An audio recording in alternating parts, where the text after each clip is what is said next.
안녕하세요. 전 토탈미술관 큐레이터 신보슬이라고 합니다. 오늘 기획자가 되시고자 하시는 분들께 전문직 만남이라는 타이틀로 만나게 됐는데요.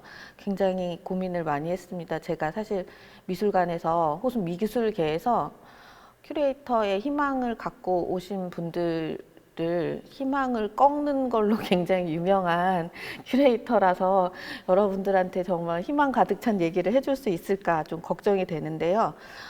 그냥 선배 큐레이터라고 생각하고 어떻게 프로젝트들을 해왔고 지금 뭐를 하고 싶어 하는지를 말씀을 드리고, 혹시 지금은 코로나 때문에 이렇게 같이 만나지는 못하지만 나중에라도 만나서 프로젝트를 같이 할 수 있으면 너무 좋겠다라는 생각으로 오늘 강의를 준비를 해봤습니다. 지금 보시는 거는 제가 요즘 하고 있는 일인데요. 요즘 하고 있는 일, 그 다음에 옛날에 했던 일. 보시면 큐레이터이긴 한데 도대체 얘는 정체성이 뭔가가 궁금하실 정도로 되게 이것저것 많이 했어요. 메인은 지금 큐레이터로 일을 하고 있고요. 토탈미술관에서 12년째 최장 큐레이터로 일을 하고 있습니다. 그리고 작가분들 매니저 역할도 종종 해드려요. 그래서 해외 전시라던가 뭐 이런 것들이 있을 때 어떻게 진행하는지, 뭐 서류 작업, 뭐 전시 DP 이런 것들 다 상의해드리면서 아티스트 매니저로도 일을 하고 있고요.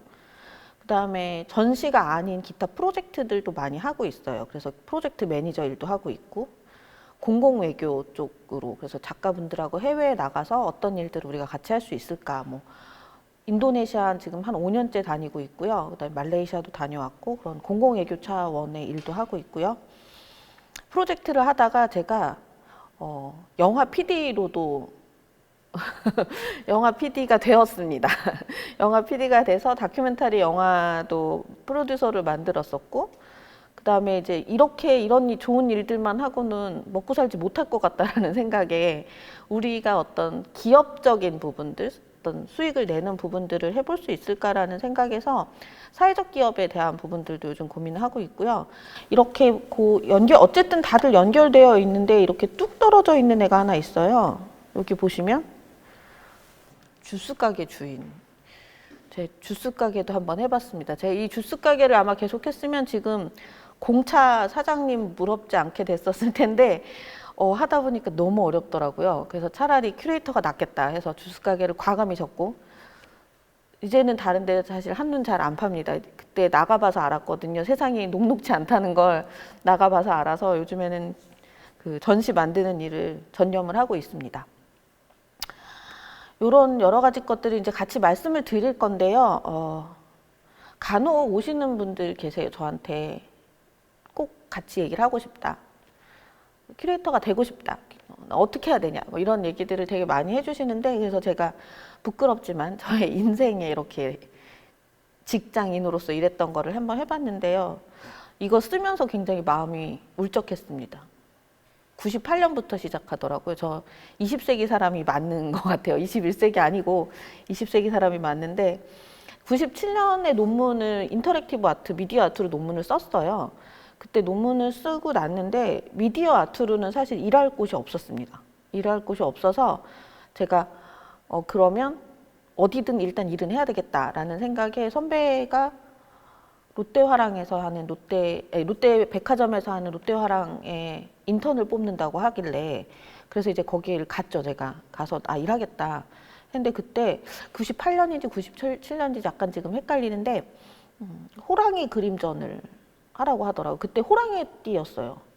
그래서 호랑이 그림전을 한다고. 그래서 그럼 쥐띠였으면 미키마우스 전시할 거냐, 이게 무슨 말도 안 되는 컨셉이냐라고 얘기를 했는데, 저는 이제 인턴인 주제에 뭐 큐레이터 선생님한테 뭐라고 할 수 없으니까.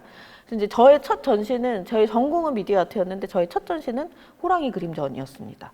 그리고 이제 백화점에서 일을 하면서 되게 많은 걸 배웠던 것 같아요.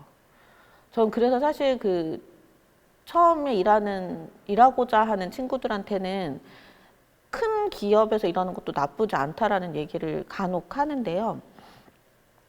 롯데 백화점의 일을 먼저 배웠던 것 같아요. 저의 입장에서. 그러니까 기획하는 것도 되게 중요하지만 결제 서류 내는 거, 뭐 고객 응대하는 거, 이런 부분들을 되게 많이 배웠고, 그게 이제 제가 사회생활하는 습관이 배기기 전에 처음으로 이제 바로 그런 것들을 하게 돼서 굉장히 새로운 세상이었던 것 같아요. 맨날 공부만 하고 있다가 백화점에서 그 백화점 문이 열리기 직전과 닫고 난 다음에 그 뒤에서 막 이 움직이는 것들, 그런 것들 굉장히 역동적인 경험들 많이 했었고 굉장히 신나서 일을 했던 것 같아요. 지금 생각해 보면. 그리고 이제 그러고 난 다음에 21세기 청년작가회라고 지금도 있는지 잘 모르겠어요. 홍대 미대생들을 주축으로 만들어진 데였는데 여기서 이제 연락이 와서 200명의 작가들 바이오그래피 정리하는 거를 했어요. 근데 좀 재밌는 게 이때 제가 월급이 기억이 나는데 80만 원이었거든요. 80만 원을 가지고 200명을 정리하는데 못 하겠는 거예요. 이거 너무 지겹기도 하고 힘들기도 하고. 근데 마침 그때 제대를 한 선배가 과 사무실에 딱 등장을 했습니다. 그래서 제가 그 선배를 살살살 꼬셔서 80만 원의 월급을 둘이 40만 원씩 나눠서 40씩 반띵한 거죠. 40만 원씩 나눠서 같이 일을 했는데 깃발미술제라고 여의도 공원, 뭐 한강 둔치 이런 데 깃발 꽂아서 전시하는 거 했었고요. 그다음에 이제 탄광촌 미술관이라고 지금 강원랜드인가요? 카지노 있는 거기 탄광촌이 그 강원랜드가 되기 전에 사실은 작가분들이 가서 여기를 문화지구로 지켜야 한다라는 운동을 잠깐 했었어요. 그래서 거기에 거의 마지막으로 탄광촌 미술관이라는 전시를 했었고, 이제 그러다가 20세기가 21세기로 확 넘어가면서 이제 미디어 아트에 대한 관심이 막 생겼는데 마침 저는 미디어 아트를 전공을 했고, 그때는 사실 미디어 아트 전공자가 없었어요. 제가 홍대 미학과에서는 처음으로 미디어 아트에 대한 논문을 쓴 케이스인데요. 그러다 보니까 이제 되게 자연스럽게 아트센터 나비로 이어지고 미디어 아트 전시를 하게 되었습니다. 그리고 이제 나비 얘기는 좀 여러 가지 에피소드가 많은데 제가 좀 이따 말씀드리기로 하고, 그때 나비 나와서 조금 활동하다가 그 제3회 국제 미디어 아트 비엔날레 미디어시티 서울에서 전시팀장 일을 했었습니다. 21세기 청년 작가의 어떤 거였냐면요, 약간 이런 깃발 미술제였어요.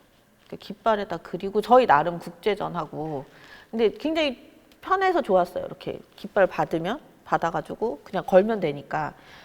근데 이제 어려웠던 건 뭐냐면 저희가 공원에 이렇게 깃대를 뽑는데 그때만 하더라도 공원 밑에 배선도가 없었어요. 그러니까 이게 잘못 꽂았다 전기선 건드리면 이제 찌지직 이런 상황들이 벌어지는, 그렇지만 이제 젊은 작가들하고 같이 다닌다는 거가 되게 재밌었던 것 같고요. 요건 이제 탄광촌 미술관.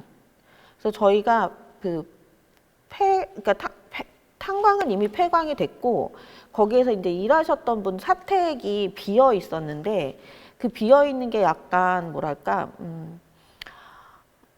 그 범죄의 온상 같은, 그러니까 밤만데 아침에 일어나서 거기 가보면 약간 가스 같은 거 있고 막 본드 있고 막 이렇게 술병 이렇게 하고, 그러니까 거기를 이제 작가분들이 가셔서 각 사택을 나의 미술관이라고 생각한 개인전을 준비를 했었습니다. 근데 되게 재밌었어요. 이때 저희가 그 애니메이션 같은 거 영상 가지고 가서 아파트 벽에다가 쏴서 애니메이션 동네 분들하고 같이 보면 극장에 못 가봤던 애들도 있는 거예요. 그래서 애들 막 너무 좋아하고 그래서 같이 막 애니메이션 보면 중간에 이제 마을 분들이 고구마랑 감자랑 이런 거 삶아갖고 약간 동막골 같은 느낌? 근데 이제 이때 저를 도와줬던 선배, 제가 이렇게 월급을 나눠 가졌던 저희 선배를 남겨두고 저 혼자 아트센터 나비로 옮겨 가게 됩니다. 욕을 아주 많이 먹으면서 너 같이 으쌰으쌰 하자고 해놓고 이렇게 도망가도 되는 거냐라는 얘기를 들으면서 그렇게 갔는데요. 그 전에 잠깐 이 오디오 비주얼 매트릭스라는 전시도 후배랑 같이 하나 만들게 돼요. 이거는 제가 만들었던, 혼자 한 건 아니지만 제가 같이 만들었던 첫 번째 미디어 아트 전시였는데 지금은 아마 없어졌을 거예요. 여의도에 이마빌딩이라고 동아일보 윤정기 돌리던 공장이 있었어요. 근데 그 공장이 아주 잠깐 독립기획자들한테 온 적이 있었거든요. 그래서 그때 거기 가서 전시를 했는데 저한테는 좀 남다른 전시인 게 모르겠어요. 여러분들 어떠신지 모르겠지만 제 미술관에서 보면 그렇게 작품을 오래 잘 안 보세요. 미디어 전시 막 한 30초 보고 가시고 이렇게 러닝 타임 20분 그럼 뭐 20분 이러고 그냥 가시고 이런 분들이 되게 많아서 그때 저랑 저 후배랑 우리 다 보게 하자. 그래서 전시였는데 하나의 상영이 끝나면 그 다음 거를 열어주고 상영이 끝나면 그 다음 걸 열어주는 식으로 운영을 했었어요. 그래서 한겨울에 했던 거라 되게 추워서 공장에 난방도 안 되는 공장에 관객분들을 모셔놓고 강압적으로 막 이렇게 작품을 보게 했는데, 그래서 오신 분들한테 컴플레인도 되게 많이 받았는데요. 그래도 저희 나름대로는 굉장히 관객과 같이 소통했던 전시였다라는 생각을 하고 있습니다. 이때 그리고 해외 작가들도 많이 초대했었어요. 저희가 그러니까 미디어 아트 제일 좋은 점이 굳이 작가가 오지 않아도 저희가 전시할 수 있다는 부분이잖아요. 그래서 뭐 골란 레빈이라던가 이런 정말 당시 빅스타인 작가분들의 작업을 저희가 전시를 할 수 있었죠. 여기 이제 거의 본격적으로 제가 큐레이팅을 한 거였던 것 같아요, 이때가. 그리고 요거는 제가 큐레이터로 들어간 게 아니고 스토리텔러라는 타이틀로 이 프로젝트에는 들어갔었는데 작가님들이 다 정리를 하셨어요. 그러니까 금단의 열매라는 프로젝트였고, 금단의 열매는 서울에서도 있었고 런던에서도 있었고 이렇게 작가님들하고 투어링하는 전시였는데 서울 파트의 이제 스토리텔링을 제가 맡아서 진행을 했었습니다. 이건 이제 영국에서 전시했었던 부분이고요. 아트센터 나비, 그러니까 저한테 사실 지금도 미디어 아트 이러면 미디어 아트니까 와서 뭐 해주세요 하는 분들이 좀 계세요. 근데 저 미디어 아트 전시 안 한 지 꽤 오래됐거든요. 근데 아직도 저한테 약간 미디어 아트 큐레이터 뭐 이런 타이틀이 레이블이 좀 붙어 다니는데 그게 아마도 아트센터 나비 때문인 것 같아요. 처음에 제 논문이 인터랙티브 아트에 관한 것이기도 했지만 아트센터 나비에서 이제 일하면서 그 원래 첫 큐레이터로서의 경력 자체가 이제 미디어 아트로 약간 이렇게 경도된. 근데 되게 재밌는 게요. 지금 보시는 이 홈페이지는 아마 아트센터 나비도 안 가지고 있을 거예요. 이게 홈페이지 계속 바뀌잖아요. 저 옛날에 제가 캡처해놨던 거거든요. 그래서 지금은 완전 다른 식으로 운영이 되는데 이때만 하더라도 그렇게 일을 많이 하기 전, 아카이브가 많이 모여지기 전이라서 아주 심플한 저였는데, 저는 사실 아트센터 나비에서 제가 전시 기획을 한 번도 하지를 못했어요. 아마 나비미술관의 노소영 관장님도 기억을 하실지 잘 모르겠는데 처음에 가서는 제가 약간 차출돼서 최종현 회장님의 경영 철학을 정리했고요. 되게 희한한 경력인데, 그래서 SK 직원들이 신입사원 교육 어떻게 받나 뭐 이런 것들 제가 같이 막 정리하고, 그러고 나서 사실 나비를 그만뒀었어요. 그만두고 놀고 있는데 다시 이제 실장님께서 연락을 주셔가지고 신보슬 씨는 이렇게 텍스트 보고 이러는 거 되게 좋아하는 거 가니까 학술팀으로, 전시팀 말고 학술팀으로 들어가면 어떻겠냐라고 해서 갔다가 또 공교롭게도 다시 들어가서는 박계희 여사님, 그러니까 워커힐 미술관의 관장님이시자 그 최종현 회장님의 부인이셨던 박계희 여사님의 인생 정리를 하고 나왔어요. 그래서 저는 사실 나비에서는 미디어 아트에 대해서 제가 뭔가를 되게 본격적으로 했다기보다 그 언저리에 있는 것들, 그 미디어 아트 센터를 준비하면서 자료 되게 많이 모았었거든요, 나비가. 그래서 그 초창기 자료들 다 같이 보고 뭐 토론하고 이러는, 어떤 면에서는 그 나비한테는 조금 미안하지만 저의 아내를 차곡차곡 미디어 아트에 관한 거를 쌓을 수 있는 그런 시간이었던 것 같아요. 근데 어쨌든 저랑은 인연이 잘 안 돼서 저는 한 2년 정도 일을 하고 나왔고요. 마침 이제 그때 그 서울시립미술관에 지금 돌아가셨는데, 여기 보시면 이원일 선생님이라고 슬라이드가 보일지 모르는데 이쪽에 계신 이 선생님이신데요.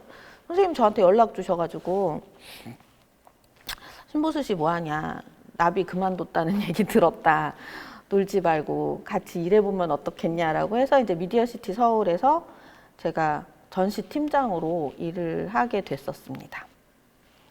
그러니까 여기까지가 사실 그렇게 길진 않은데 굉장히 큰 기관이었던 것 같아요. 지금 뭐 별건 아니지만 제가 돌아봤을 때 처음에 백화점에서 일을 했었고, 그 다음에 SK라는 그룹에서 있는 사립미술관에서 일을 했었고, 그 다음에 이제 국공립미술관에 왔던 거예요. 근데 이제 이렇게 겪으면서 제가 굉장히 크게 깨달은 바가 있는데요. 아, 역시 난 큰 조직에는 안 어울리는구나. 나 조직 생활 잘 못하는 사람이구나 라는 거를 그때 생각을 했던 것 같아요. 그러니까 미디어시티도 제가 2개 에디션을 같이 일을 했었는데 마지막 거는 끝까지는 못했는데요. 결국 그만뒀던 부분들이 사실 미술이나 예술에 관한 부분이라기보다는 거기 어떤 시스템하고 부딪힘이 너무 많았어요. 그러니까 뭐 예를 들어 지원팀이라든지 이런 부분에서 제가 약간 어떻게 보면 굉장히 그분들이 볼 때는 굉장히 말 안 듣고 되게 막 세게 나가고 예술가만 맨날 얘기하고 뭐 이러는 이렇게 절차 잘 모르고 막 이런. 왜 그랬는지 모르겠어요. 일단 큰 조직에서 일해서 되게 익숙할 만도 한데 그런 부분들이 또 이제 시립미술관에서 조금 저하고 안 맞는다라는 생각이 들어서 나왔죠. 그래서 이때 나오고 제가 어디를 갔냐면 대한공간 루프로 갔어요. 저희 부모님 굉장히 되게 좋으신 분들인데 이때 정말 그 평생 먹었던 야단보다 더 많이 야단 맞았던 것 같아요. 아니 너는 시립을 나와서 간다는 데가 대한공간이냐라는 얘기를 되게 많이 들었어요.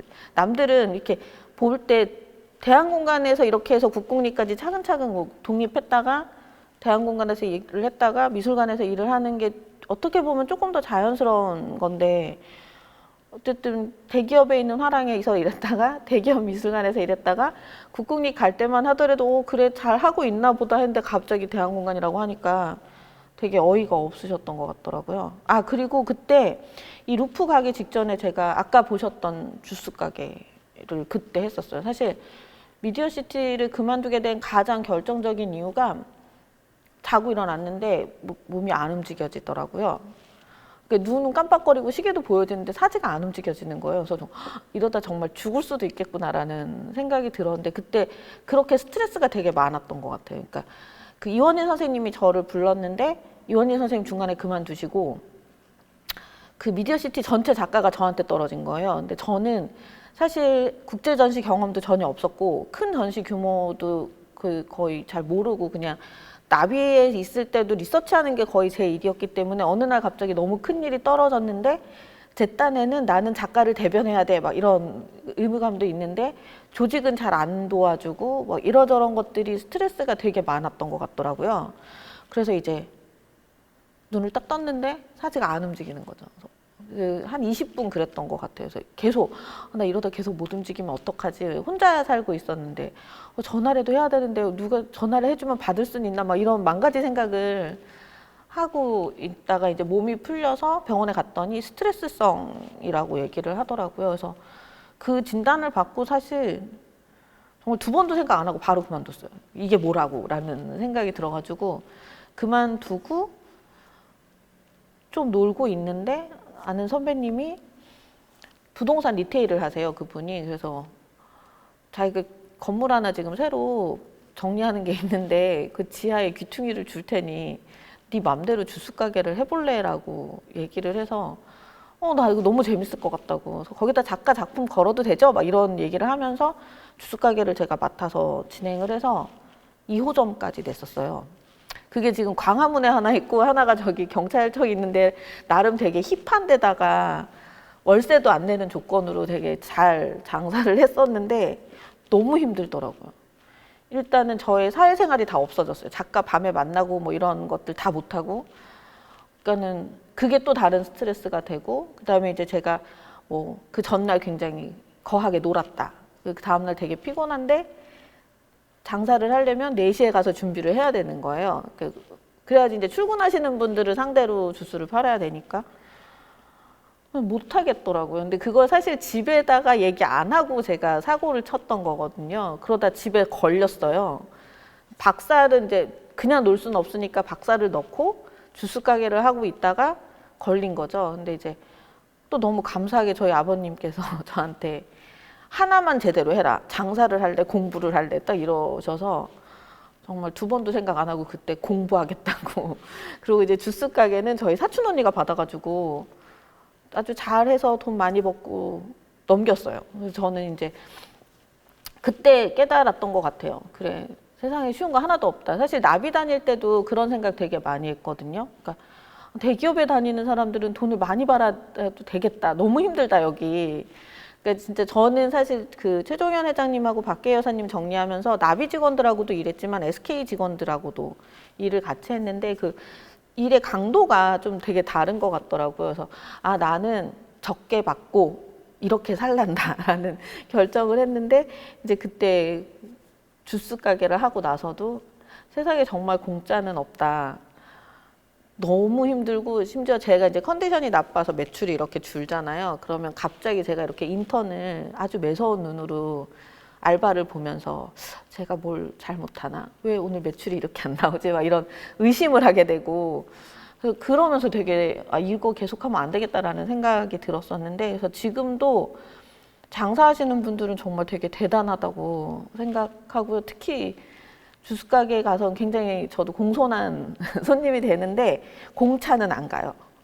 그때 제가 계속했으면 공차란 지금 메뉴가 같아가지고 괜히 거기 공차 앞에 지나갈 때마다 저의 주스 가게가 생각이 나는 상황이 돼서 공차는 잘 안 가는데 그렇게 해서 루프에서 일을 했죠. 한 1년밖에 일을 안 했었어요. 그때 루프에 있었는데 이때가 제가 거의 처음으로 현대미술 작가들하고 아주 가깝게 일했던 시기예요. 왜냐하면 나비에 있었을 때는 이미 미디어 작가들이 그렇게 많지 않았을 때고 우리나라의 미디어 아트 씬이 제대로 정리되지 않았을 때이기 때문에 그냥 리서치하는 걸 더 많이 했고 그다음에 롯데화랑 같은 경우는 약간 아마추어 작가님들도 많으시고 대관도 많이 하는 데니까 뭐 정말 본격적으로 뭘 하는 데는 아니었고 미디어시티 같은 경우는 정말 행사를 운영해 내는 게 더 저한테는 큰 거였기 때문에 작가랑 뭔가 이렇게 친밀하게 작업하는 거는 없었는데 이제 루프 가서 그런 거 하면서 너무 재밌었어요, 사실.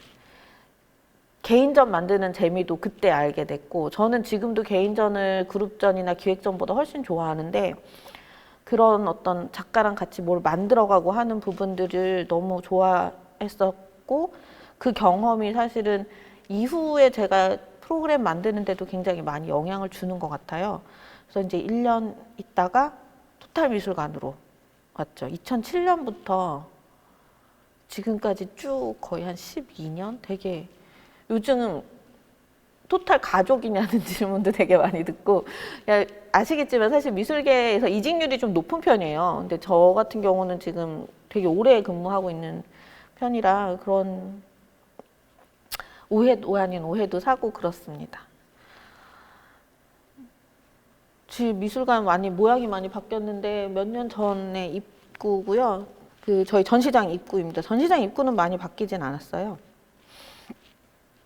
제가 일단 직원인 관계로 저희 미술관 소개 간단히 먼저 드리면요. 76년에 토탈 갤러리로 시작했어요. 정말 엄청난 것 같아요. 지금 76년이면 저 4살 때거든요. 그때 어떤 현대미술이나 디자인을 하는 전시 공간을 만든다는 건 정말 엄청난 일이었던 것 같아요. 그래서 76년에 토탈 갤러리를 하셨고 84년에 아시는 분들 되게 많은데요. 장흥에 있었던 야외종합공원을 하셨어요. 이것도 우리나라 최초의 야외종합공원이었고 근데 야외종합공원을 하시면서 이제 92년에 지금의 평창동 자리에 현대미술관으로 사실 서울 분관으로 처음에 시작을 하셨는데요. 지금은 본관 장흥이 없어진 상태이기 때문에 저희가 서울관만 갖고 있는데 가끔씩 미술관 오신다고 하고 장흥 가시는 분들이 아직도 좀 계세요. 그래서 그만큼 그 토탈미술관의 장흥이 좀 굉장히 큰 역할을 했었던 것 같습니다. 당시에. 밑에 보시는 사진은 제가 뭐 여러 가지 좋은 전시 사진도 있지만 이 사진을 고른 이유는 안은미 선생님 아줌마 댄스하고 막 이랬던 거거든요. 그 이름은 잘 져야 되는 것 같아요. 저희 미술관이 토탈이잖아요. 정말 다 하고 있습니다. 음악, 건축, 미술 뭐 여러 가지를 다 하고 있는데 무용도 저희가 간혹 자주 하는 그런 파트이기도 하고요. 저희 인력 딱 되게 단촐하죠.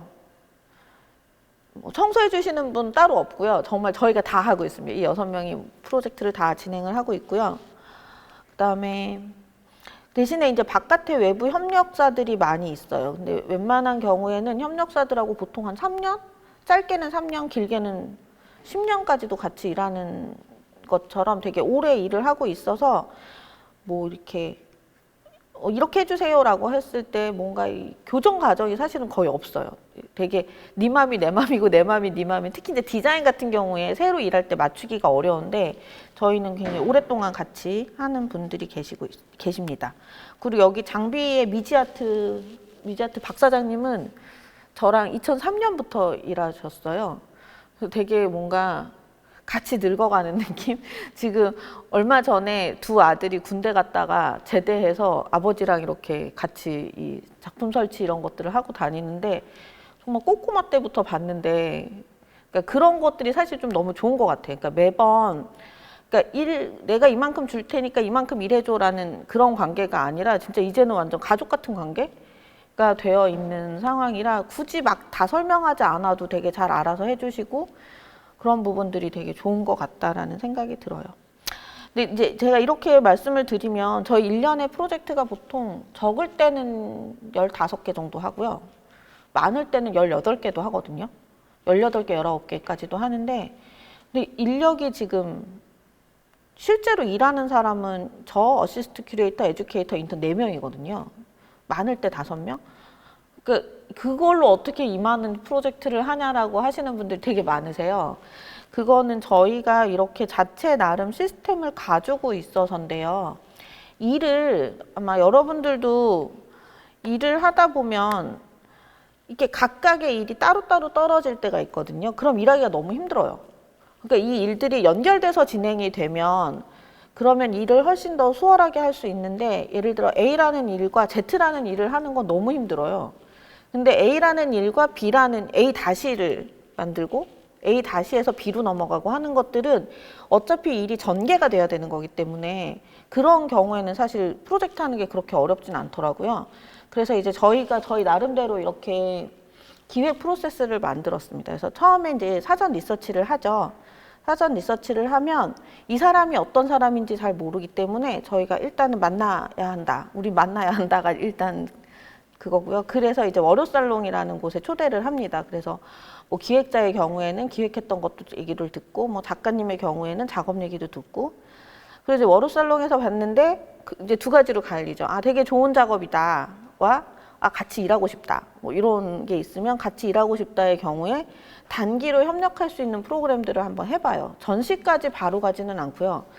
왜냐하면 아무리 좋은 디자이너고 아무리 좋은 작가여도 나랑 안 맞을 수 있거든요. 그 사람이 그 작업이 안 좋아서라기보다는 그냥 나랑 안 맞는 경우가 있어서 이제 그런 경우에 단기 협력 가능한 걸로 이제 프로젝트를 한번 돌려보죠. 그러니까 말하자면 합이 맞는지 이런 부분들을 같이 보고요. 그렇게 본 다음에 그 다음 단계가 아주 저희의 무서운 단계인데요. 같이 여행 가는 프로젝트를 만들어요. 저희가 약간 3시간 만날 때는 나이스해질 수 있지만 며칠을 같이 있다 보면 이 성향 같은 게 나오잖아요. 이 사람은 굉장히 피키하다든지 혹은 이 사람은 굉장히 배려를 많이 한다든지. 그래서 이제 로드쇼라든지 뭐 쇼머스 고온, 플레이그라운드 인 아일랜드 이런 프로젝트들이 로드쇼는 정말 말 그대로 같이 여행을 가는 프로그램이고요. 그 다음에 쇼머스 고온은 가방 가지고 이제 해외를 도는 프로젝트고, 플레이그라운드 아일랜드는 말레이시아에서 했던 프로젝트예요. 그래서 이런 프로젝트를 해서 우리 가도 되겠다라는 생각이 들었을 때 이제 교류 전시라든지 파일럿 프로젝트를 하게 됩니다. 전시를 이제 하게 되면 그러고 나서 네트워크 관리 차원에서 출판으로 하는데요. 근데 사실 여기 보시면 토크 프로그램들은 대부분의 미술관들에서 전시를 하면 늘 하시는 프로그램이에요. 그렇죠? 전시하면 작가와의 대화들 대부분 많이 하잖아요. 근데 저희는 그 작가와의 대화를 월요살롱이라고 아예 프로그램으로 빼버렸어요. 그러니까 작가와의 대화를 하지만 프로젝트 하나는 또 운영이 되고 있는 거죠. 그래서 이런 식으로 전체가 돌아가게 되면, 그러니까 다 연결이 되어 있어서 내가 이거 너무 어렵다, 뭐 이거 따로 너가 이 프로젝트만 책임져라 이런 과정이 아니라서 그나마 적은 인력으로 우리한테 뭔가를 쌓아가면서 프로젝트를 진행할 수 있는 그런 관계가 만들어지는 것 같아요. 그래서 저희가 하는 국제교류 프로젝트 기획의 유형이라고 하면 교육에 대한 거, 큐레이터 팹랩이라는 것들을 했었거든요. 그래서 해외 큐레이터들 와서 해외 큐레이터들 얘기 소개하고 이러는 거 했는데 지금 코로나 때문에 그 부분 되게 좀 잠시 쉬고 있고요. 그 다음에 이제 전시, 그 다음에 프로젝트, 그다음에 출판 이렇게 네 군데로 하는데 요즘에 교육은 조금 다른 차원에서 저희가 디벨롭을 많이 하고 있습니다. 예전에는 큐레이터 양성의 교육을 더 많이 했다면 최근 들어서는 어린이 교육을 많이 하는데요. 그게 이제 어린이들이 와서 뭔가 만들어가는 워크숍이라기보다 오늘 시간이 되면 정말 소개해드리고 싶은데 초등학교 5학년하고 큐레이터 수업을 했었어요. 초등학교 5학년이 큐레이터가 돼서 전시를 기획하는 그런 수업들도 했었는데 약간 전시를 중심에 두고 필요한 여러 가지 시스템이나 구조에 대한 교육들을 조금 해보려고 시도하고 있습니다. 제가 초반에 오늘의 제목이 플랫폼의 확장이라고 말씀을 드렸고 되게 미천한 저의 큐레이터가 되면서 이렇게 지냈던 과정들에 대해서 그다음에 저희 미술관에서 어떻게 전시를 하는지에 대해서 이렇게 소개를 드렸는데요. 기획을 하시고 싶은 분들이 아마 이 영상을 보실 거라고 생각을 하고 이제는 큐레이터라는 직종을 미술에서만 하지 않잖아요. 제가 LG U+를 보고 있는데 걔가 자꾸 제가 보는 프로그램을 큐레이션 하겠다고 그럴 때마다 제가 정말 아주 기분이 나쁜데 되게 많은 큐레이터들이 있잖아요. 뭐 북 큐레이터도 있고 패션 큐레이터도 있고 큐레이션이라는 얘기가 굉장히 좀 광범위하게 쓰이고 있는데 전시 쪽 관련해서 미술 쪽 관련해서도 마찬가지인 것 같아요. 이제는 단순히 전시회를 만드는 작품으로 전시회를 만드는 것 이외에도 굉장히 많은 영역들이 있고 특히나 지금 이제 이 팬데믹을 겪고 난 다음에 시각예술계는 굉장히 달라지지 않을까라는 생각이 들어서 지금의 큐레이터는 10년 전의 큐레이터랑 분명히 되게 다를 거고요. 10년 후의 큐레이터랑도 되게 다를 것 같아요. 그래서 이제 어떤 식으로 우리가 활동들을 펼쳐 나갈 건지 예술가랑 함께 일을 하는데 이게 예술가랑 함께 하는 일이 전시 말고 또 무엇이 있을 것인지 이런 부분들을 좀 같이 고민했으면 좋겠다라는 생각에서 제가 이제 저의 경력도 같이 공유를 드렸고 그 플랫폼을 어떻게 확장시켜 갈 것인가에 대한 고민들도 같이 하고 싶습니다. 사실은 큐레이터 한 20년 된 것 같아요. 큐레이터라는 일을 한 지. 근데 그 20년 동안에 생각보다 직장이 많진 않아요. 근데 눈치채셨는지 모르겠지만 제 인생이 비영리라고 얘기하거든요. 그러니까 상업화랑 쪽이랑은 굉장히 거리 먼 쪽으로만 계속 활동을 했어서 이거를 어떻게 다시 어떤 상업적인 부분들도 안아갈 수 있는 걸 할 수 있을까라는 고민 계속 하게 되는 것 같아요. 제가 생각할 때 최근의 미술계는 예술계 전체 중에서 제일 심심하고 재미없어진 것 같아요. 그래서 이게 왜인 건가? 어쨌든 극장은 10,000원 주면 10,000원 이상 들이면서 가는데 저희 미술관이 이렇게 평창동 언덕에 있거든요. 근데 정말 여름에 땀을 빨빨 흘리고 올라오세요. 입장료 3,000원이면 화내고 그냥 가세요. 그래서 저희가 여기까지 올라왔으면 난 3,000원 내고 그냥 들어갔다 가겠다 싶은데도 너무나 당연하게 이건 무료라고 생각하시는 분들이 여전히 많이 있으시고 또 아니면 미술관 내가 들어가도 되나? 뭐 이렇게 입구에서 머뭇머뭇 하시는 분도 계세요. 서울관은 아주 위치가 너무 좋아서 되게 많은 분들이 오시지만 또 되게 많은 사립미술관들은 좀 외곽에 떨어져 있거든요. 그러면 이제 오시기 되게 어려워하고 그럼 결국은 우리가 뭔가 찾아가는 방법, 플랫폼을 다양하게 만들어서 단순히 전시를 보러 온 게 아니지만 전시도 보고 가게 뭐 그런 여러 가지 프로그램들을 만드는 일을 해야 되지 않을까라는 생각을 합니다. 이제 그럼 본격적으로 제가 어떤 전시를 했는지를 소개를 조금 드리려고 해요. 근데 저도 전시는 참 많이 했던 것 같아요. 요즘에 이력서 쓰면 자꾸 넘어가더라고요. 그래서 전시는 많이 했는데 그 중에서 이제 몇 가지 기억나는 거, 그다음에 기획하시려는 분들이 굉장히 국제교류 프로그램을 많이 하고 싶어 하세요. 되게 많이 하고 싶어 하시는데 예산의 문제라든지 뭐 어떻게 접근해야 될지 잘 모르겠다라든지 이런 걸로 좀 벽이 많이 부딪히시는 것 같아서 저는 어떻게 국제 전시들을 했는지에 대한 소개를 조금 드리려고 해요. 일단 저는 유학도 갔다 오지 않았고 외국에서 살지도 않았기 때문에 영어에 대한 스트레스가 굉장히 많이 있습니다. 근데 이제 사람이 정말 닥치면 한다고 그 미디어시티 서울이 저한테는 굉장히 큰 계기였었던 것 같아요. 그때 저한테 60명의 작가가 왔다고 말씀드렸잖아요. 그 60명의 작가에게 메일을 하루에 한 200통씩은 썼던 것 같아요. 그러니까 아침에 출근해서 이제 쓰는 거죠. 첫 메일은 되게 오래 걸려요. 되게 오래 걸리는데 두 번, 세 번부터 이제 메일을 쓰는 그게 줄어들게 되겠죠. 하는 말은 늘 같으니까 뭐 전시했을 때 장비가 어떻게 되니, 뭐 너 언제 올 거니, 뭐 보험은 어떻게 되니, 뭐 이런 것들을 하는 거니까. 그래서 이제 그거를 메일은 이제 도착해 출근해서 메일을 다 쓰면 점심시간이 돼요. 그래서 이제 점심 먹고 앉으면 유럽부터 이제 슬슬 답장이 오기 시작하는 거예요. 그러니까 정말 초반에는 계속 그 메일만 쓰게 되는 거죠. 근데 심지어 외국 큐레이터 분들이 저한테 너 요즘 만날 때마다 영어가 는다라고 말씀을 하시는 거예요. 근데 그래서 제가 그 말씀을 되게 많이 드리는데, 영어에 되게 스트레스를 받고 계신 분은 영어 회화 학원을 가지 마시고요. 영어 영작 학원을 가시는 게 훨씬 더 일하시는 데 도움이 많이 돼요. 왜냐면 저희가 말로 얘기를 하더라도 나중에 결국 문서를 써야 되는 거라서 글을 쓰는 사람은 말을 할 수 있는데요. 말을 한다고 글을 쓰는 건 아니더라고요. 그러니까 회화학원에서 되게 캐주얼한 걸 배우고 오잖아요. 그럼 그거를 사실 실제로 저희가 맞닥뜨리는 현장하고 회화학원에서 가르쳐주는 상황이 별로 맞지가 않아요. 그래서 기왕이면 영작을 다니시면 두 마리 토끼를 같이 잡을 수 있다.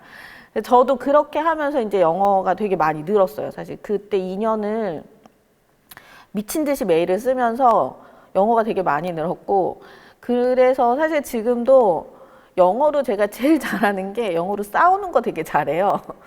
영어로 싸울 때는 짧게 말해야 되거든요. 길게 친절하게 하는 게 아니니까. 그래서 영어로 이제 싸울 때 되게 잘하고, 그래서 저의 영어는 소셜한 부분이 되게 취약하기는 해요. 그래서 이제 대사관이나 문화원에서 파티 같은 거 있을 때 이제 오라고 하면 제가 늘 물어보는 게 스탠딩이에요, 싯다운이에요 물어보거든요. 그래서 스탠딩이라고 하면 가고 싯다운이라고 하면 잘 안 가요. 이제 싯다운이면 정말 계속 얘기를 해야 되잖아요, 옆에 분들하고.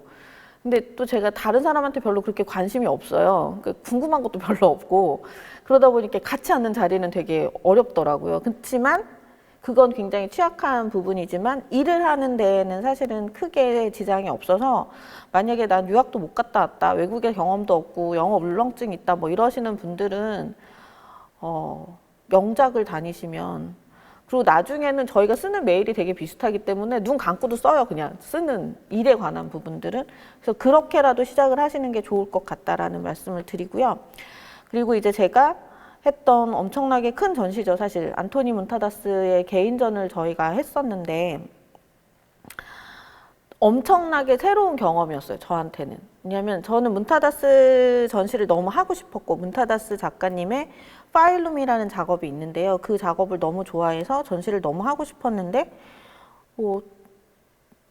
한국에, 서울에 있는 정말 작가님은 백남준하고 같이 막 작업하셨던 분인데, 저는 되게 쪼꼬미 큐레이터잖아요. 근데 뭐 어떻게 접근할 수 있는 방법이 없는 거예요. 근데 이제 여기 보시면, 여기 큐레이터 저 옆에 이게 한스 디 크리스트 이리스 드레스러라고 있잖아요. 이분들이 자기네 전시 공간에서 문타다스 전시를 한다고 연락을 주신 거예요. 그래서 이제 그때부터 제가 본격적으로 쫓아다니기를 시작했어요. 그래서 일단은 3박 4일로 독일을 갔어요. 독일을 가서 도착한 날 밤이 이분 전시 오프닝이었었어요. 그래서 이 큐레이터 분들한테 뒤풀이 어디냐고, 도착했을 때 이미 전시는 끝나서 식사하러 가셨을 때거든요. 이렇게 여행 가방을 들들들 끌고 아시아에서 어떤 꼬맹이가 하나 온 거죠. 너 누구니? 라고 했는데, 저는 큐레이터고, 토탈미술관 큐레이터고, 너무 전시하고 싶다. 그래서 작업 너무 좋아해서 왔다. 그리고 그 다음날 전시 보고 바로 한국에 들어온 거죠. 그러니까 들어오면 하루 차이가 나니까 2박 3일, 3박 4일로 갔다 온 것 같아요. 근데 이제 그게 되게 인상적이셨던 것 같아요, 이 작가님이. 그 다음부터 정말 끊임없이 본인이 하는 전시를 저한테 알려주시는 거예요. 그래서 저도 계속 이제 찾아보고 어떻게 하면 갈 수 있을까를 해서 이제 계속 왔다 갔다 했는데, 그래서 유럽을 그때 되게 많이 갔었어요. 굉장히 저가 비행기 이렇게 찾아가지고 가서 보고 눈도장 찍고 오고 나야 나 막 이런 약간 이런 느낌으로. 근데 이제 그러고 났는데 몇 년이 지나서 MIT에서 그때 강의하실 때였거든요. 그래서 MIT에 우리 학생들이 있는데 그 학생들이 아시아 도시를 도는 전시인데 워크숍 같은 걸 하는데 네가 좀 어레인지를 해라. 할 수 있겠니? 라고 한 거예요. 그래서 나 무조건 한다. 무조건 할 수 있다. 걱정하지 말아라. 라고 했는데 기금을 이제 지원 신청금을 받아야 되는데 MIT 학생들의 여비까지 다 들어가야 되는 상황이 됐던 거예요. 그러니까 우리나라에서 생각할 때는 그래 문타다스 데리고 오는 건 알겠는데 왜 학생들까지 우리가 뭐 이렇게 돼서 PT 할 때 굉장히 고생을 했었어요. 그러니까 왜 이렇게 와야 되는 의미가 뭐냐 뭐 했는데 다행히 잘 넘어가서 기금을 받아서 이제 그때 그 MIT 학생들하고 같이 전시를 그러니까 워크숍을 했죠. 도시를 돌아다니고 뭐 재개발에 대한 얘기도 하고 뭐 이런 것들을 하면서 그때 막 백남준 아트센터 만들고 이럴 때였었어요. 그래서 뭐 거의 현장 가서 보기도 하고 그래서 이제 그렇게 지나고 아주 성황리에 그 전시 그 프로젝트를 마쳤죠. 마쳤는데 그때 이미 작가님한테는 이 아시아 프로토콜이라는 게 그림이 있었던 것 같아요. 그리고 본인은 그렇게 저희랑 오고 그 다음에 그 학생들하고 다시 동경에 가서 저희랑 똑같은 프로젝트를 한번 하고 그 다음에는 북경대학에서 이제 강의를 선생님이 하기 시작하셨어요. 그러면서 이제 한중일을 알기 시작했던 건데 그래서 이제 그러고 났는데 어느 날 갑자기 메일이 온 거죠. 저를 이제 나탈리라고 부르시는데 나탈리야 내가 베니스에서 비엔날레 때 개인전을 한단다. 너도 오려무나 뭐 이렇게 오려무나는 네 돈으로 오려무나 약간 이런 느낌이에요. 그래서 또 이렇게 다 해가지고 갔어요. 갔는데 저는 사실 너무 많이 감동을 받았던 것 같아요. 그때 왜냐하면 저랑 VVIP 오픈에 저를 초대하신 거예요. 그래서 이제 쫄래쫄래 막 이렇게 돌아다니고 전시 보고 베니스니까 뭐 이러저런 거 하고 오프닝 즈음에 간 적은 별로 없었으니까 막 신나서 돌아다니는데 그래서 딱 오프닝을 갔는데 딱 처음에 들어섰던 순간이 생각했던 게 아 잘못 왔구나. 그 정말 평균 연령 한 60대에 뉴욕과 유럽에서 내노라는 갤러리스트 분들이 다 모이신 거예요. 아까 말씀드린 것처럼 저 영어 소셜한 영어 잘 못하고 하기도 싫고 밥 먹으면서 영어 하는 거 너무 싫어하고 막 이러는데 너 같이 뒤풀이 가야 된다고. 그래서 그 배를 타고 리도 섬까지 가서 선생님 식당에 이제 그 뒤풀이 장소 식당에 도착했는데 저 혼자 가기 사실 뻘쭘해서 제가 그때 서정임 기자였나? 그 퍼블릭 아트 기자님을 모시고 갔어. 같이 가자고. 혼자 가기 너무 그러니까 같이 가자. 막 이래서 이제 같이 그 배를 타고 가는 도중에 저희가 둘이 그랬죠. 야, 도착하면 우리 도망가자. 여기서 밥 먹으면 체할 것 같다. 이건 아닌 것 같아. 라고 해서 이제 도착해서 이렇게 식당에서 도망가려고 하다가 선생님한테 딱 걸린 거예요. 너네 어디 가냐고. 그래서 어디 안 간다고. 그래서 이제 선생님한테 끌려서 자리에 앉았는데 선생님 자리에 앉았어요. 그러니까 테이블이 여러 개가 있었는데 그 중에 선생님 자리에 앉은 거예요. 근데 이 작가님이 왜냐면 본인의 개인전의 뒷자리니까 다 와서 인사를 할 거 아니에요. 뭐 어디 뉴욕의 무슨 갤러리 디렉터, 뭐 어디 뭐 컬렉터 뭐 이렇게 오면 아 얘는 나탈리라고 서울에서 왔는데 얘가 서울에서 내 프로젝트 같이 할 거야 이렇게 소개를 해주시는 거예요. 그리고 이제 서정임 기자한테 넌 누구라고? 약간 이런 식으로 해서 저희를 오시는 모든 분들한테 소개해 주시고 명함 빨리 주라고. 너네 이렇게 하는 거 명함, 너네 어디서 있다는 거 빨리 알려야 된다고.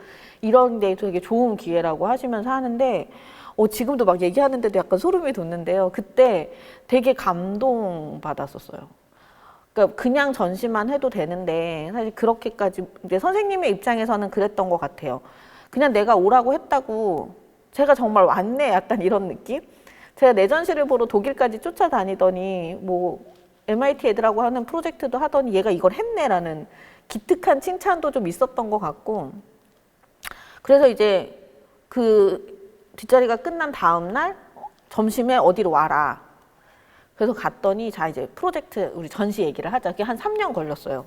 선생님하고 전시 얘기까지 가는 게 한 3년 걸리고 3년 동안 계속 이렇게 쫄쫄쫄쫄 쫓아다니면서 메일 주시면 바로바로 답변하고 막 이런 굉장히 잘 팔로우업을 제가 했었는데 그래서 전시를 하자. 그래 나 토탈에서 전시할게 이러신 거예요. 너무 기분이 좋았던 거죠. 근데 저한테는 이제 제 머리에 그림이 있었어요. 왜냐면 문타다스 작가님이 굉장히 스펙타클한 설치 작업들도 있으시거든요. 그래서 아 저걸 다 갖고 오려면 우리 미술관이 좀 좁기도 한데 이걸 어떻게 해야 될까 막 제 머릿속에 여러 가지 구상이 있었는데 정말 단칼에 그런 전시는 안 돼. 그러면서 왜냐면 그 전에 저희 미술관에 와 보셨잖아요. 되게 좀 훅 찔리는 얘기를 하셨어요. 너네 예산 없잖아. 약간 이런. 그 전시하려면 돈이 얼마나 드는지 아니? 뭐 이런 식으로 얘기를 하시면서 근데 이제 제가 반박할 수 없는 거죠. 그래서 제가 돈을 만들어 올게요 라고 할 수는 없으니까. 그래서 되게 약간 침울하게 있는데 그러면 그거는 안 되고 굳이 그 했던 전시 네가 왜 갖고 오려고 해? 이러시는 거예요. 나랑 전시 만들자가 돼서 이 아시안 프로토콜이 만들어진 거예요. 내가 한중일에 대한 거를 시각적으로 비교 분석하는 전시를 할 건데 그 프로젝트 네가 이니시에이터야. 이제부터 네가 거기에 메인 큐레이터야. 너무 기분이 좋아서 정말 베니스에서 어떻게 지냈는지 기억도 안 나요. 그래서 이제 전시를 하게 된 거죠. 한국에 돌아왔는데 그때부터 정말 엄청난 메일이 맨날 오는 거예요. 뭘 리서치해라, 뭘 리서치해라, 어디 이미지 찾아와라 막. 계속 생각을 하면서 이 전시가 작가 전시인데 왜 내가 이걸 하고 있지라는 생각이 너무 많이 드는 거죠. 근데 선생님은 사실 한국에 제가 있었고 일본하고 중국에도 나탈리 같은 애들이 있었던 거예요. 그래서 이제 여기 약간 구조적으로 여기서 이제 디렉터가 있고 밑에서 이제 어사이먼트 숙제 주면 다 하는. 그래서 이 보시는 이 이미지들을 저희가 다 찾은 거예요. 그러니까 주제 키워드 던지면 이미지 다 찾아서 취업해서 드리면 거기서 고르시고 거기서 고르시고. 근데 심지어 이분이 중국어, 일본어, 한국어를 잘 구분을 글자 구분을 잘 못하세요. 그래서 제가 아니 아시안 프로토콜이라는 프로젝트를 하고 전시를 하면 적어도 한국어, 중국어, 일본어는 구분을 할 줄 알아야 되지 않냐라고 말씀을 드렸더니 그거 내가 왜 해야 되는 건데 나 시각예술 작가야. 내 이미지로 얘기하겠다는 거지. 그럼 논문을 쓰지 그걸 왜 하니? 막 이런 되게 당당함? 그러면 약간 깨갱하는 네 열심히 리서치 하겠습니다. 약간 이런 식으로 해서 전시를 만들었어요. 저희가 이렇게. 근데 이 전시가 되게 재밌었던 게 저는 이제 일단 저한테는 그래 문타다스랑 하는 것만으로도 좋아. 처음에 이니시에이트 했다는 것만으로도 의미가 있어라는 걸로 갔는데 이 전시가 실제로 만들어지는데 텍스트가 너무 많은 거예요. 그리고 이 지금 쓰여 있는 이 텍스트는 다 뭐냐면 키워드를 주면 한국, 중국, 일본의 차이를 얘기해 주는 거거든요. 근데 되게 재밌는 게 여러분들 지금 생각해 보시면 쇠 젓가락을 쓰는 건 우리나라밖에 없어요. 중국하고 일본은 나무 젓가락 쓰잖아요. 그리고 중국하고 일본은 밥그릇을 들고 먹는데 우리는 바닥에 놓고 먹잖아요. 중국 애들이 바닥에 놓고 안 먹는 이유는 그 개가 밥 먹을 때 이렇게 고개 숙이고 먹잖아요. 그래서 고개 숙이고 먹는 거는 짐승이라고 생각한대요.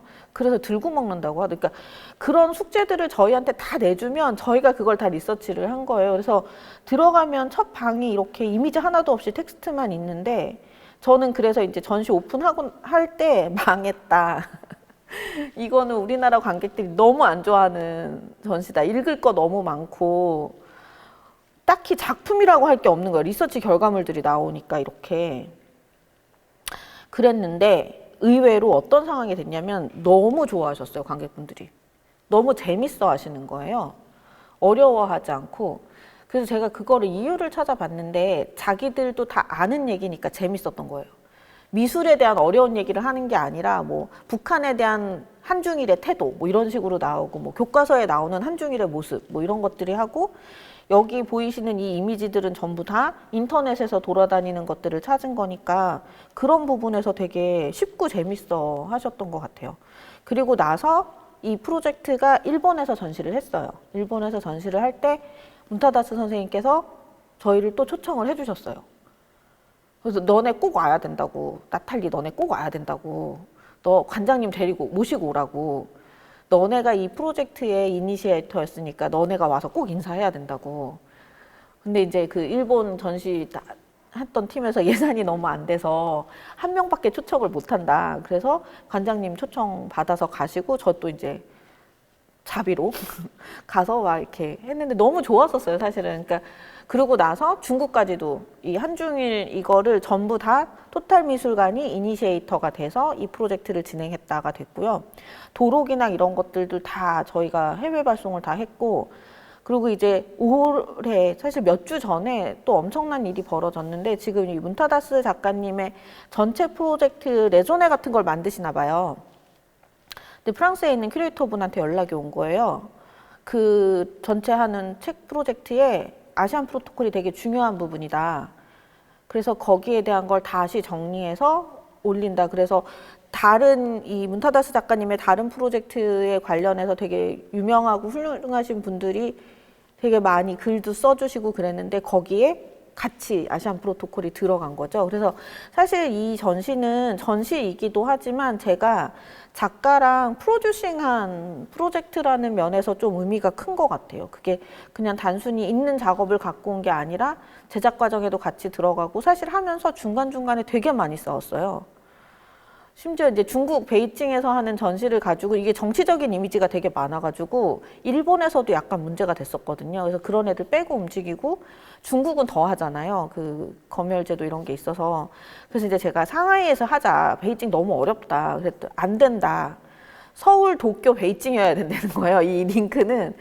그래서 상하이에서 만나서 선생님하고 막 이렇게 언성 높여서 싸우고, 저녁 먹고 각자 자기 밥값 내고 나오기도 하고, 그러고 나서 한 일주일 있다가 잘 있니 나탈리아 뭐 이런 식으로 해서 지금도 되게 잘 지내는데, 그런 부분들이 되게 좋았던 것 같아요. 그러니까 전시를 한 번 하고 끝나는 게 아니라 계속 이어지는 관계를 만드는 거.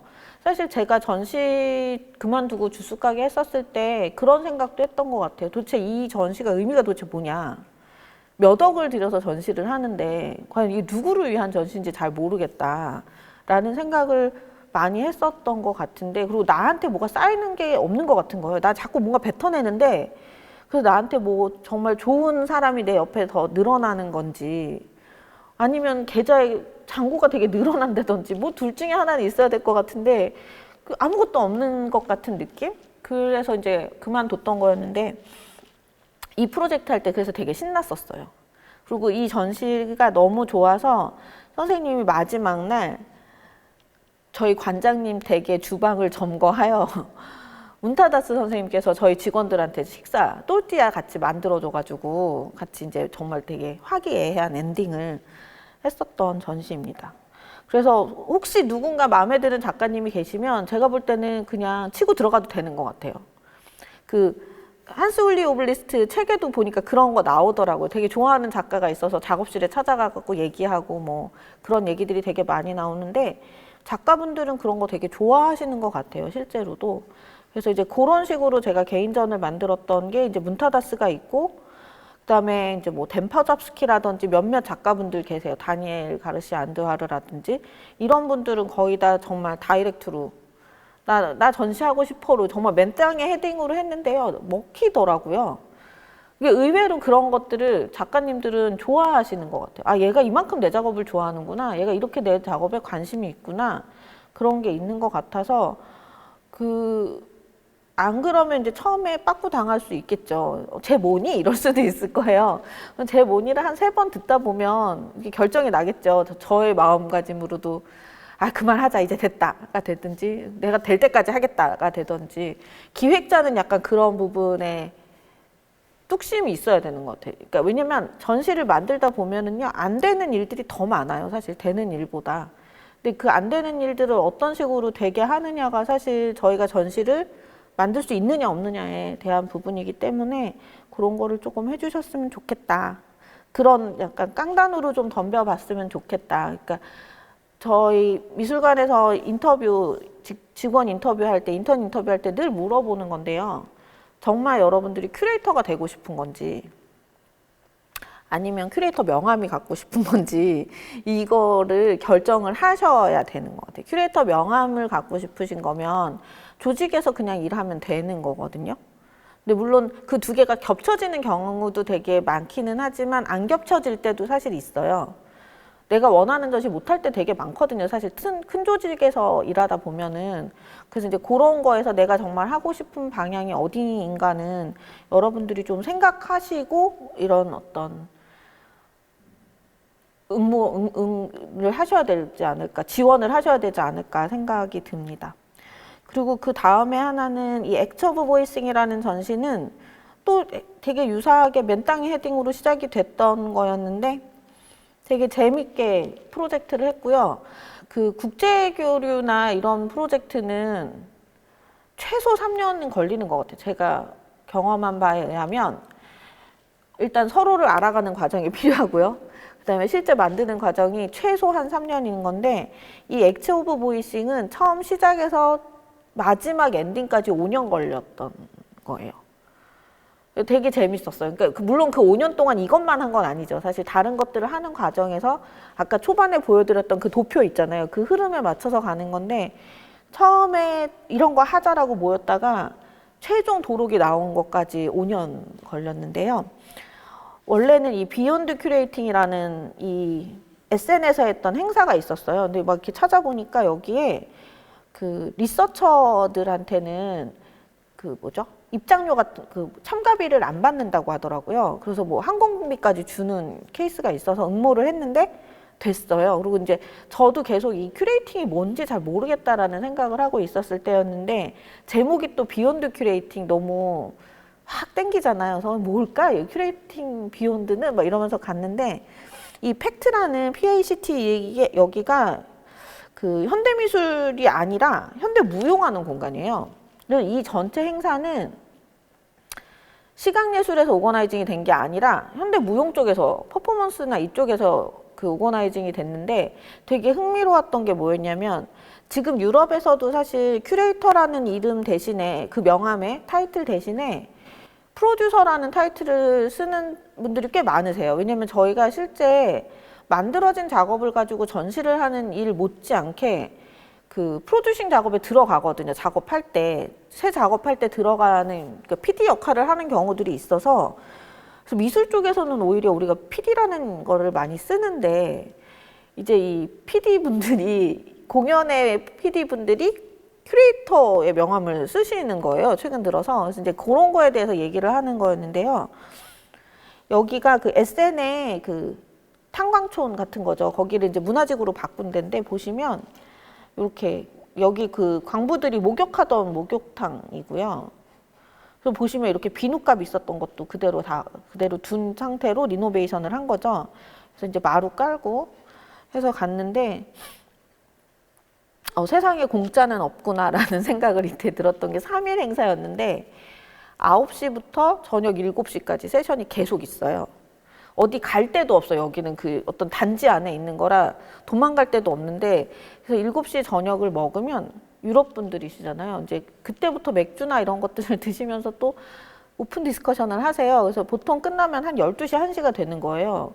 그럼 이제 다 같이 근처에 있는 호텔로 뿔뿔이 헤어졌다. 그 다음날 아침 9시에 다시 모여가지고 그러니까 3일 동안 이거를 다 하는데 이 사람들의 이 모든 발표를 다 본 거죠. 발표, 뭐 프레젠테이션 이걸 다 봤는데 영어잖아요. 그래서 저는 이렇게 외국에 가면 본의 아니게 굉장히 샤이한 큐레이터가 되는데 제가 뭔가 영어로 얘기하려고 하면 이미 이 토픽이 바뀐 때가 있잖아요. 그러니까 저의 네이티브가 아니니까.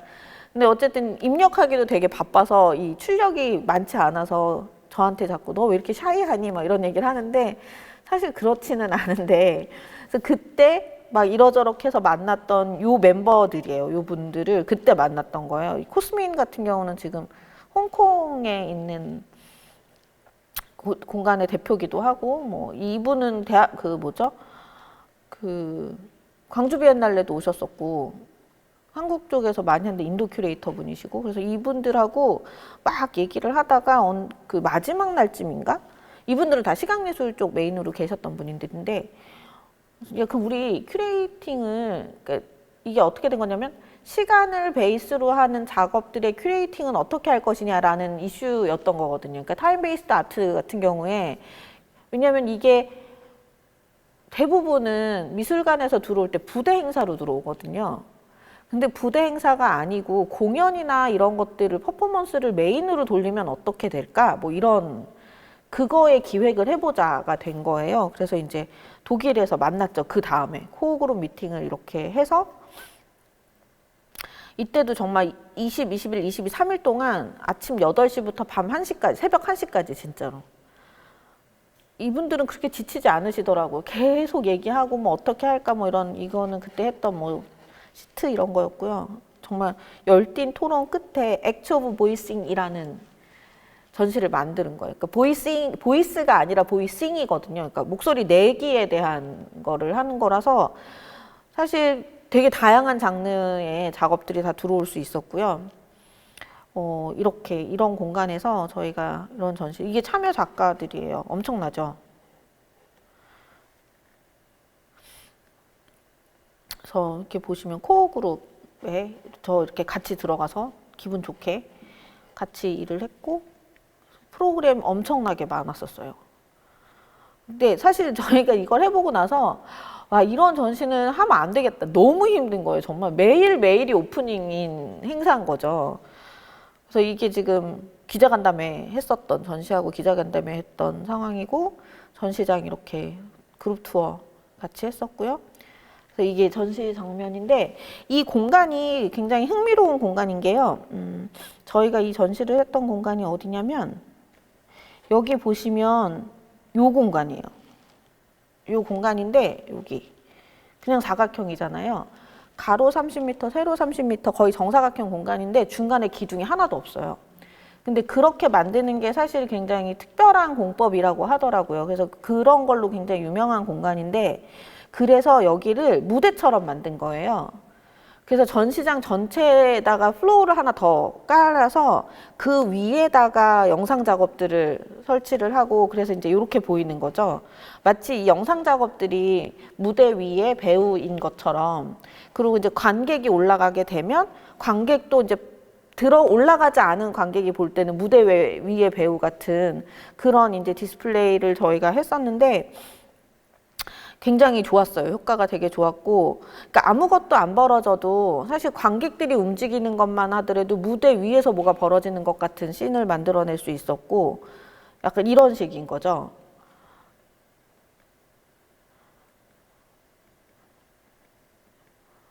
그리고 이렇게 이제 퍼포먼스가 있으면 그 자리에서 뭐 작품 앞에서 퍼포먼스를 하게 되는, 그 너무 되게 좋았었어요. 진짜로 되게 좋았고. 근데 이제 이게 이제 제가 그 국제 프로젝트 하는 방식인데 아까 코어 그룹에 제가 들어가 있었잖아요. 그래서 이 전시를 다시 한국으로 갖고 온 거예요. 그러니까 처음에 이 전시를 만들 때 외국에서 같이 만들어요. 그러니까 외국 프로젝트에 저를 껴달라고 부탁을 하는 거죠. 나 이거 같이 할래. 내가 아시아 쪽 할래, 내가 한국 쪽 할게 뭐 이러면서 거기다 들어가서 걔를 다시 이제 한국으로 갖고 오는 그런 경우에 사실은 전시에 대한 로열티를 따로 주지 않아도 되고요. 그다음에 처음에 계약할 때 작가들한테 아예 이게 전체 투어로 움직이는 부분이기 때문에 어떤 저작권이나 운송이나 뭐 이런 피나 이런 부분들에서 상당히 세이브를 할 수 있어요. 그래서 이 경우에는 유로피언 파운데이션이 일단 첫 해에 들어갔었고 다음에 한국에 들어오는 거는 아르코 기금으로 들어왔는데 저희 미술관은 사실 이 공간에 비하면 굉장히 작은 공간이기 때문에 전부 다 올 수는 없었거든요. 전부 다 오지 못하기 때문에 이제 거기 안에서 저희가 셀렉을 해가지고 이렇게 설치를 하게 됐죠. 근데 이때 저희가 이 설치에서 제일 주목했던 게 저는 그 액트 오브 보이싱 전시가 저한테는 영상 전시 디스플레이에 대해서 되게 여러 가지를 생각하게 하는 전시였는데 대부분 비디오 전시는 이렇게 블랙박스 안에 들어가잖아요. 그 되게 답답하고 또 딴 짓을 못 하잖아요, 그 안에서. 그러니까 들어갔다 나오시는 거예요. 근데 저희 미술관의 밑에다 무대를 다 만들 예산이 없었어요. 그래서 이제 그 큐레이터 팀 코어 그룹하고 막 디스커션을 해서 이렇게 약식 베드를 만들고 공간이 너무 크지 않으니까 그 CRT 모니터를 놓고 했는데 그 모니터 같은 경우에 좋은 게 메스감이 있어가지고 설치할 때 되게 좋아요. 덩어리감이 있어서 그냥 플랫하게 스크린만 들어가는 거랑은 조금 다른 느낌이라서 약간 이런 느낌인 거죠. 전시장에 들어가면 이 작업도 보고 이 작업도 볼 수 있는 거예요. 그러니까 내가 이 작업에 눈을 놓고 있지만 사실 얘를 힐끔거릴 수도 있어요. 그래서 저희가 되게 놀라운 걸 발견했는데 약간 이런 전시 형태였는데요. 이 작품 관람 시간이 굉장히 늘더라고요. 그러니까 개별 방에 들어가서 보는 것보다 이 전체 안에 동선 안에서 머무는 시간이 되게 늘었고, 그래서 이렇게 가만히 보니까 꼭꼭 앞에 있는 작업을 보다가 조금 뒤로 하면 저쪽에 보이는 영상도 잠깐 봤다가 약간 그런 식으로 관람을 하시더라고요. 그래서 저 개인적으로는 영상 전시할 때 가급적이면 블랙박스가 아닌 상황에서 어떻게 조금 경험할 수 있을까 이런 고민들을 많이 하게 되는 것 같아요. 그래서 이렇게 해서 저희 전시 끝나고 전시 끝난 다음 해에 전체를 합친 도록이 나왔어요. 그래서 총 5년 걸렸던 것 같아요. 처음에 시작부터 마지막 도록까지가. 근데 이제 이게 예산을 서로 이렇게 상쇄시키는 부분들이 생기니까 그래서 가능했던 전시인 것 같아요. 만약에 이거를 토탈에서 너희 혼자서 이거를 처음부터 다 해봐 라고 하면 아마 불가능할 전시였는데요. 그런 것들을 조금 많이들 생각하시면 좋겠다라는 생각이 들어요. 그리고 다른 프로젝트들도 사실 국제전시는 약간 이런 식으로 기획을 해요. 제가 작년에 베르겐에서 하는 베르겐 어셈블리라는 거에도 코어 큐레이터, 그러니까 협력 큐레이터로 그때 들어갔었는데 사실 올해 그래서 베르겐 어셈블리를 한국에서 하는 것까지도 다 허락을 받았었어요. 근데 이제 코로나 때문에 지금 그걸 못했고 내년에 차라리 이거를 온라인 포럼 같은 플랫폼을 만들까라는 생각을 하고 있죠. 이게 단순히 예산을 세이브하는 것뿐 아니라 저희가 이제 전시 기획에 대해서 많이 생각을 해봐야 되는데 특히 이런 어떤 큰 주제를 가지고 하는 전시는 전시 하나로 이 주제를 아우르기가 되게 쉽지가 않아요. 전시 하나로 얘기 못하는 부분이 되게 많아서 시간이 분명히 필요한 부분이고 그냥 개인전과는 또 다르게 나 혼자 이 주제에 대해서 난 이렇게 생각해 라는 얘기보다 지금 되게 다양한 목소리들이 들어와 있잖아요. 이거를 조율하고 이해하고 소화시키는데 사실 시간이 필요하거든요. 그리고 이 주제가 요번에 이 전시가 끝나면 없어지는 주제가 아니잖아요. 그 목소리 내기의 정치학이라는 게 얼마나 많은 얘기들을 담겠어요. 그래서 그걸 한 3년을 끌고 간다는 거는 그 주제에 대해서 내가 조금 더 들어가고 전시가 없어도 전시 앞뒤로 더 생각할 시간이 있는 거라서 아주 중요한 지점인 것 같아요. 그래서 여러분들이 만약에 기획을 한다고 할 때도 그냥 내가 단순히 난 이 전시 하나를 마치겠어 이게 아니라 그 전시가 다시 컨텐츠가 될 수도 있거든요. 걔가 대상이 돼서 다시 해석할 수도 있는 거고, 그러니까 그런 부분들은 좀 열려서 생각하시면 어떨까라는 생각이 듭니다. 사실 토탈미술관은 이렇게 국제전시를 제일 많이 했었어요. 많이 했는데 이게 어느 날 갑자기 저한테 그런 생각이 든 거죠. 아씨 이렇게 자꾸 외국 작가만 데리고 들어와도 되나? 우리 작가 내보내야 되지 않을까라는 괜히 약간 그런 찔림 이런 것들이 있어서 뭘 할까 고민을 했다가 장르적으로 움직여야 되겠다라는 생각이 들더라고요. 그러니까 어떤 사진이면 사진, 영상이면 영상 이런 것들을 했으면 좋겠다 해서 거짓말의 거짓말이라고 사진 전시를 하나 만들었어요. 이때도 이 사진 전시도 좀 재밌었는데 여러분들이 들으셨을지 모르겠지만 언씬이라고 네덜란드에서 하는 그 포토 페스티벌 아트페어 이런 게 있는데요. 여기가 구조가 되게 재밌더라고요. 그러니까 언씬이라는 포토 페어가 있고요. 페스티벌이 있고 폼이라는 데가 사진 미술관이에요. 그리고 폼이라는 잡지가 있어서 이 세 개가 같이 돌아가는 거예요. 언씬에서 뽑혀졌던 되게 주목받은 작가들이 폼 뮤지엄에서 전시하고 얘네들이 폼 매거진에서 보여지고 그러면서 다시 이 전시가 다시 투어가 되고 그러니까 이게 하나의 전시로 움직이는 게 아니라 계속 뭔가 순환이 되는 지점. 예를 들어 페어는 상업적인데 판매가 벌어지는 거면 뮤지엄에서 조금 더 미술사적으로 조명하고 뭐 예술적으로 조명하고 그래서 이거를 다시 소개하는 매체 미디어를 갖고 있고 그래서 여기에 가면 너무 좋겠다라는 생각이 들어서 이제 작정을 하고 만들었던 게 거짓말의 거짓말이라는 전시였습니다. 공교롭게도 얼마 전에 끝난 드라마 중에 거짓말의 거짓말이 있어서 그걸 아시는 몇몇 작가분께서 야, 이 저작권 넣어야 되는 거 아니냐라는 농담을 하셨는데 그래서 저희가 이제 언씬에 나가자. 한국 작가들을 데리고 언씬에 나가자. 근데 이것도 여러분들이 좀 잘 생각하셔야 되는 게요. 해외 진출을 하고 싶으시면 기획안으로는 안 돼요. 대부분은 전시 만들었던 게 있어야 돼요. 내가 이러이러한 전시를 만들고 싶어, 이 전시 해줘라고 해서 성공되는 경우는 별로 없어요. 내가 이러이러한 전시를 만들었는데 이거 너네도 하자라고 하는 경우가 훨씬 성공할 확률이 높거든요. 그래서 저도 포트폴리오를 만든다는 차원에서 이제 언신을 리서치를 하고, 그럼 언신에 우리가 어떻게 갈 수 있을까라는 차원에서 준비를 했었습니다. 그래서 이렇게 저희 미술관이 언신에 주목하는 이유, 단발적으로 아트페어가 아니다, 뭐 다양한 플랫폼을 활용할 수 있다. 그리고 당시에 한국 갤러리가 2곳밖에 안 나갔었어요, 여기에.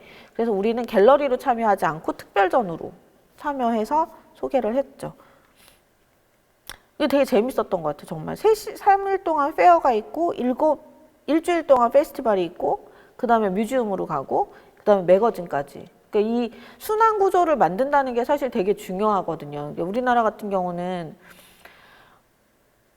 약간 커머셜한 갤러리 쪽이랑 비영리, 미술관이 그렇게 협력하지 않아요. 근데 사실 미술관에서 이렇게 잘 해석한 작가분들의 작업을 갤러리에서 팔아줘야 작가도 살고, 갤러리 팔 뿐 아니라 또다시 이게 이제 미술관의 갤러리에서 미술관의 지원으로 들어오면 또 다른 작가들을 지원할 수도 있어서 그런 어떤 순환 구조 이런 게 조금 필요할 것 같다라는 생각이 좀 되게 많이 하는 것 같아요. 그래서 이런 전시를 저희가 했었습니다. 근데 이제 사진을 했는데 생각보다 이게 예산이 많이 들더라고요. 그래서 왜냐면 이게 이때 정말 엄청난 해프닝이 있었던 게, 저희가 비용을 줄이려고 현지에서 이렇게 사진을 보내서 현지에서 프레임을 했어요. 근데 사진을 이상하게 잘라놓은 정희승 작가님의 사진을 되게 엉뚱한 데서 잘라가지고 프레임을 해놓고 막 이런 상황들이 벌어진 거죠. 그래서 이제 안 되겠다. 그 다음에 이걸 끝나고 파기했더니 제작비가 너무 많이 드는 거예요, 전시. 그 다음에 운송비도 너무 많이 들고.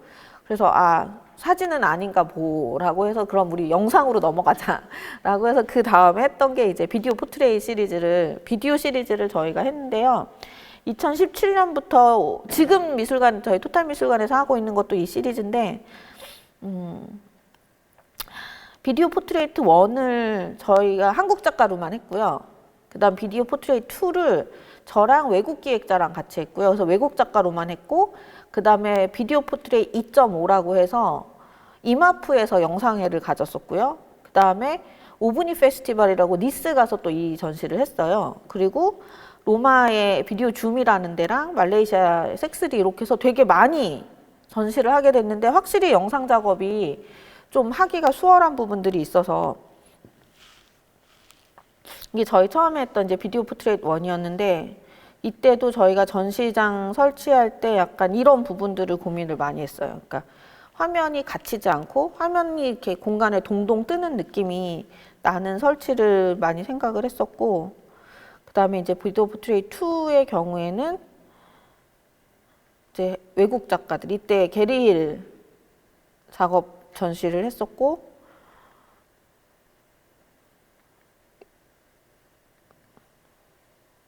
되게 좋았었어요. 이때 게리 작가님을 알게 돼서 그 다음 해 게리 시애틀 작업실을 가고, 그 다음에 저희가 프로젝트에 대한 얘기를 지금 계속 얘기를 나눌 수 있는, 그러니까 저한테는 약간 미디어 아트, 비디오 아트 했을 때 글씨로 보는 이름이었는데 게리 힐 이렇게, 그럼 그분하고 같이 그분이 잘 다니는 바에도 놀러 가고, 뭐 이렇게 어떻게 작업을 했는지 옛날 얘기도 듣고, 뭐 가족들도 만나고, 그러니까 그런 부분들이 사실은 제가 이 미술계에 계속 있게 하는 요인인 것 같아요. 그러니까 다른 일반 관객분들한테도 그래서 이런 경험이 좀 같이 작용되면 좋겠다는 생각이 되게 많이 드는데, 제가 전시를 좋아하는 거는, 작품을 좋아하는 건 물론 작품이 좋아서이기도 하지만, 제가 작품을 볼 때는 작품 비하인드도 같이 보게 되거든요.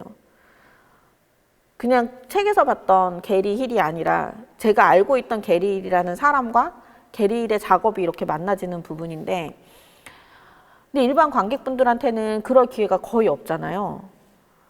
그리고 자꾸 어려운 걸 보라고 한단 말이에요. 게리 힐 작가 작업 되게 어려워요, 사실. 거기 막 비트겐슈타인 얘기도 되게 많이 나오고, 뭐 온갖 철학서 얘기 되게 많이 나오거든요. 근데 그거를 다 보고 작품을 볼 수는 없잖아요. 그럼 적어도 이제 사람에 대한 어떤 관계라든지 그 작가를 조금 더 알게 되면 어려운 거라도 조금 더 보게 되고 궁금하게 되고 하는 지점이 생기지 않을까라는 생각이 들어서 어떻게 이 작가와 관객과의 관계를 만들어내느냐. 지금은 사실 작가랑 관객이랑 작품만 만나잖아요. 근데 관객과 작가는 어떻게 만나야 할까? 근데 보통 만나는 기회가 작가와의 대화밖에 없어요. 작가와의 대화를 보고 나면 약간 정말 쟨 예술가인가 보다. 막 이런 생각이 더 드는 거죠. 이렇게 친근해지기보다는 조금 더 멀어지는 느낌이 들어서 그래서 저희는 요즘에 계속 작가와의 대화라든지 혹은 작가 인터뷰 영상을 정말 조금 더 가볍게 캐주얼하게 만들면 안 될까? 막 정색하고 제 작업의 의미는 이런 얘기 말고 뭐 어떤 방법이 있을까? 요즘 되게 많이 고민을 하게 되는 것 같아요. 그리고 아마 이게 소개하는 마지막 프로젝트가 되지 않을까 싶은데 What If in Venice라고 좀 오래된 프로그램인데요. 제가 여러분들에게 꿈과 희망을 전해주기 위해서 내가 소속되지 않아도 할 수 있다 막 이런 것들을 전해주기 위해서 소개를 좀 드리려고 하는데 제목에서 보시다시피 이거는 베니스에서 했던 전시예요. 베니스 비엔날레 기간 동안에 프리 오프닝 때 베니스가 저를 불러주지 않았어요. 하지만 전 갔어요, 그냥. 근데 이런 부분들인 것 같아요. 지금 어디서 뭔가 불러주지 않아도 할 수 있는 건 되게 많고요. 우리나라는 특히 그 지원금이 제가 볼 땐 전 세계에서도 정말 좋은 상황인 것 같아요. 유럽 같은 경우도 엄청나게 깎이고 그러는데, 그래서 이제 어느 날 생각을 하게 된 거죠.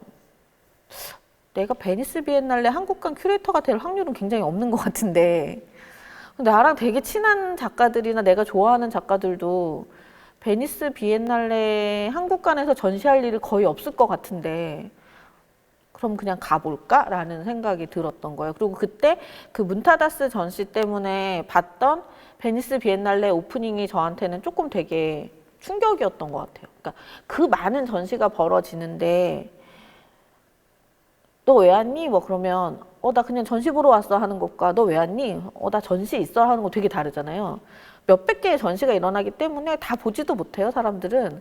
근데 그러면 일단 그 프리 오픈 기간에 전 세계에서 큐레이터나 뭐 컬렉터나 뭐 갤러리스트 다 온다고 하니 가보자 라고 했는데 그렇다고 제가 한국 현대미술전 이런 걸 할 수는 없잖아요. 그래서 이제 작가분들하고 모였어요. 저는 기획할 때 사실 처음에 작가들하고 되게 얘기 많이 하는데 그냥 우리 베니스 가자. 일단 꼬시는 건 그거죠. 베니스 가자. 막 그때 우리 불러줘? 누가? 그래서 아니 안 불러줘. 이제 갈 거야 우리. 막 이런 식으로 모여서 얘기를 했는데 그러다가 이제 찾은 게 이분이에요. 이 작업 혹시 잘 아시나요? 이 누구 작업인지 혹시 아세요? 되게 유명한 그림이고 되게 유명한 화가의 그림이에요. 루벤스가 그린 한복을 입은 남자라는 제목인데요. 이거 이름이 사실 제목이 지금 바뀌었어요. 그 한복이 아니라 동양 옷을 입은 남자 뭐 이런 식으로도 불리는데 루벤스가 이런 드로잉 되게 많이 했어요. 중국 옷도 있고 뭐 이렇게 있는데 이 그림이 너무 신기한 거죠. 이게 보신 것처럼 한복을 입은 남자 스케치가 게티 박물관에서 팔렸어요. 그쪽으로 팔렸는데 이 그림 속의 주인공이 안토니오 꼬레아라는 한국 사람이다. 근데 왜 이태리에 보면 꼬레아 집성총이 있다고 하잖아요. 그래서 이제 근데 이 얘기가 너무 신기하고 궁금한 건 저뿐은 아니었던 것 같아요. 저는 어떻게 하다가 이제 이 얘기를 들었는데 되게 재밌다라는 생각이 들었던 거죠. 보니까 이거를 가지고 소설책을 쓰신 분이 있으세요. 혹시 안 읽어보셨으면 읽어보셔도 되게 좋을 것 같은데 베니스의 개성상인이라고 되게 재밌어요. 이 글을 쓰신 분이 워낙에 사업하시는 분이라서 이 무역에 대한 얘기들이 되게 생생하게 적혀져 있거든요. 근데 이제 얘기는 뭐냐면 이 안토니오 꼬레아라는 사람이 실제로 있었대요. 그 사람의 이 행적을 추적을 해봤는데 이 사람이 한국에서 일본으로 갔다가 일본에서 중국으로 갔다가 중국에서 이태리 상인들하고 같이 움직여서 인도를 거쳐서 이태리까지 간 거예요. 베니스까지는 있어요. 근데 그 다음에 기록이 없대요. 그러니까 이거에 대한 게 이제 되게 흥미진진한 참 드라마 만들기 좋은 소재라고 저는 생각을 하는데 그래서 이제 그 얘기를 추적해서 글을 쓰신 거예요. 근데 이제 다시 저희가 생각을 해보자는 거죠. 안토니오 꼬레아라는 사람이, 만약에 이 사람이 정말 한국 사람이면 루벤스가 그린 거잖아요. 그러니까 루벤스의 모델이 됐다는 거, 이때 루벤스 이미 되게 유명했을 텐데 루벤스의 모델이 될 수 있었다는 거는 가능성이 그리 많지 않아요. 그죠? 첫 번째는 귀족이거나 초상화를 그려줄 만큼. 근데 귀족일 리 없겠죠? 아니면 두 번째는 종교인이거나. 근데 교적을 다 찾아봐도 이런 사람은 없대요. 그럼 하나 남은 가능성은 뭐냐면 돈이 아주 많거나. 근데 또 개성상인 되게 유명하잖아요. 베니스 상인도 되게 유명하고. 그러니까 이 소설 쓰신 분이 아마도 개성상인의 후예였을 것이다 라고 해서 이제 이 소설을 전개를 하신 건데, 이 소설에는 아주 잠깐 나와요. 이 그림 그리는 장면이 아주 잠깐 나오는데, 저희가 이제 작가분들하고 다 모여가지고 이 안토니오 꼬레아의 나이를 통해서 다 추적을 한 거예요. 얘가 임진왜란 때 갔으니까 그때 몇 살, 뭐 일본에서 몇 년 있다가 중국으로 갔다니까 중국에서 몇 살, 뭐 이렇게 해서 막 찾아봤더니 저희가 이 간 해가 안토니오 꼬레아가 베니스에서 가게를 낸 지 그 그러니까 비즈니스를 시작한 지 400주년이 되는 해로 나오는 거예요. 너무 감사하게 이제 이 숫자가 딱 맞아 떨어진 거죠. 그래서 저희가 회사를 차렸어요. 이렇게 꼬리아 깜파넬라라고 그 소설에 나오는 회사거든요. 그래서 이 깜파넬라라는 얘기가 종이라는 뜻도 있어가지고 이것도 심지어 국민대 교수님한테 가서 저희 이런 프로젝트 하는데 로고 하나 만들어주세요라고 했더니 선생님 너무 재밌어 하신 거죠. 그래서 이렇게 로고를 만들어주시고 명함도 만들어주셨어요. 그래서 저희가 다 이 꼬리아 깜파넬라라는 명함을 가지고 갔고 이렇게 되게 이태리 유럽스러운 인비테이션까지 만들어서 했는데, 보시면 여기 꼬리아 깜파넬라라고 되어 있고 여기 보면 안토니오 꼬레아 주니어, 안토니오 꼬레아는 굉장히 돌아가셨으니까 안토니오 꼬레아 주니어라는 어떤 가상의 인물도 만들고, 그래서 뭐 이렇게 해서 전시를 했어요. 가서 이게 저희 명함이었고, 근데 저희가 전체 한 2,500만 원? 한 3,000만 원이었던 것 같아요. 근데 정말 간절히 원하면 된다고, 이 전시 공간을 사실 저희가 못 찾았었어요. 베니스 비엔날레 할 때 전시 공간을 찾는다는 건 거의 불가해요. 거의 억대의 예산이 드는 일이고, 그다음에 베니스 자체가 뭔가 일을 하기 되게 친절하지 않은 도시이기는 한데 예산이 너무 없는 거죠. 그래서 저희는 이렇게 작가들이 다 핸드캐리 할 수 있는 작업으로만 가져갔고요. 예산이 없는데 그 와중에 어떤 호텔에서 저희 프로젝트를 좋아하셔가지고, 그러면 저거를 줄 테니 펑셔널을 너네가 써봐. 거기 전시해도 되겠니? 라고 하더라고요. 이벤트 홀 같은데. 그래서 우리 너무 좋지라고 딱 갔는데 이런 황금 벽지인 거예요. 벽에 그림도 못 건데요. 못질을 아예 못하고 배선 이런 걸 하려면 이태리 사람이 있어야 되는 거예요. 그래서 안 된다고 해가지고 이제 이거 어떡하지 하다가, 사실 여기에서 이 그림은 원래 그냥 걸려있던 그림이고요.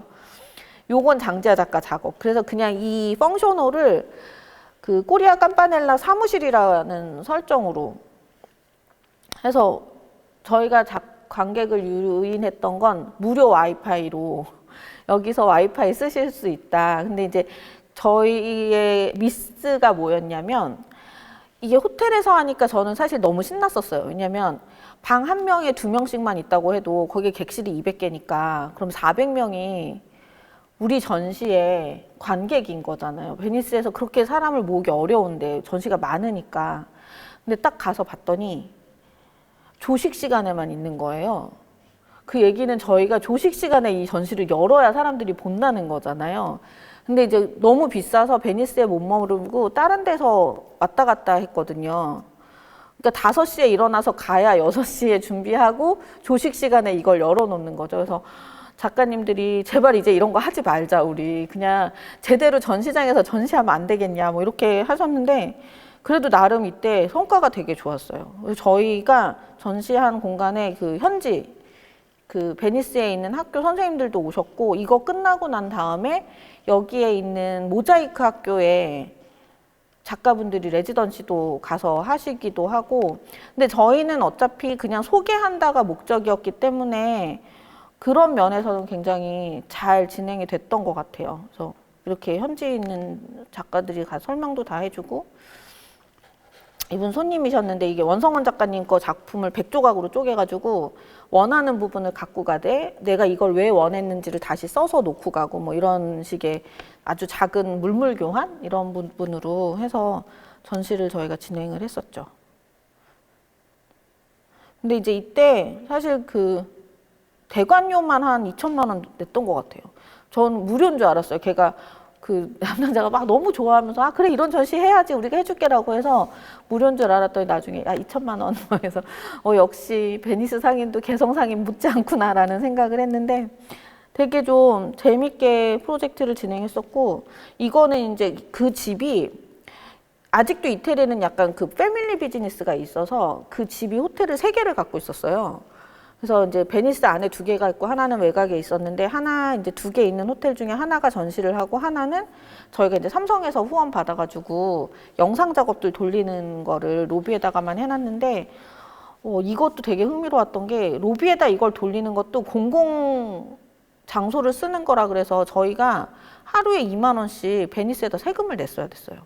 그러니까 베니스 바깥에 배너를 거는 것도 그게 다 공공장소를 사용하는 거라서 배너를 걸 때도 그 사용료를 지불을 해야 되더라고요. 그래서 그러니까 베니스의 되게 뒷얘기들을 많이 알게 됐던 경험이 있었고 그래서 그 이후에 다음에도 저희가 한 2번 정도 베니스 오픈 때마다 가서 프로젝트 해요. 근데 이제 머리가 꾀가 생겨가지고 에어비앤비 방 3개짜리 막 럭셔리 에어비앤비 빌려가지고 거기다 그냥 설치 다 해놓고 낮에는 저희는 가서 작가들 만나고 뭐 우리 뭐 해? 뭐 이런 거 소개하고 밤에 그냥 거기서 파티를 하는 거예요. 그러면 저희 숙소도 해결되고 전시장도 해결되고 인맥도 같이 이렇게 정리할 수 있고 하는 부분들이 있어서 그런 게 사실은 생각보다 가능성이 많이 있는 것 같아요. 그래서 기획을 하시고 싶으신 분들한테 요즘에는 정말 엄청난 공간이 있는 것 같아요. 굳이 이게 전시장으로 고르지 않더라도 정말 에어비앤비에서 전시하시는 분들도 꽤 많이 있고요. 그리고 뭐 다양한 독립공간들도 많고 그리고 지금 같은 경우는 사실은 팬데믹 이후는 되게 달라질 것 같아요. 지금 이 코로나 내년부터 좀 나아질 거라는 조심스러운 예측이 있는데 내년에 나아진다는 것이 2019년하고 같아진다는 얘기는 분명히 아닐 것 같고요.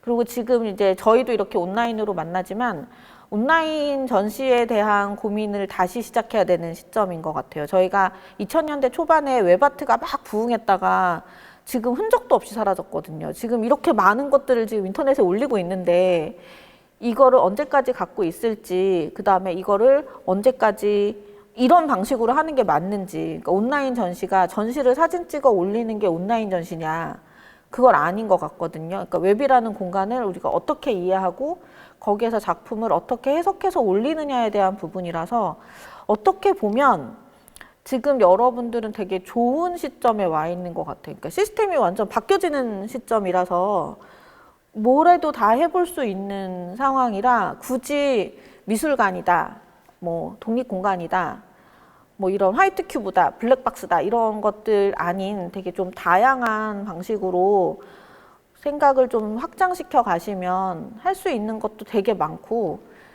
의외로 예산이 많이 안 드는 것도 많이 있어요. 제가 마지막으로 저희 이 K노트라고 저희 미술관 홈페이지 가서 보시면 보실 수 있는데요. 출판 프로젝트인데 예산 제로로 하고 있는 거거든요.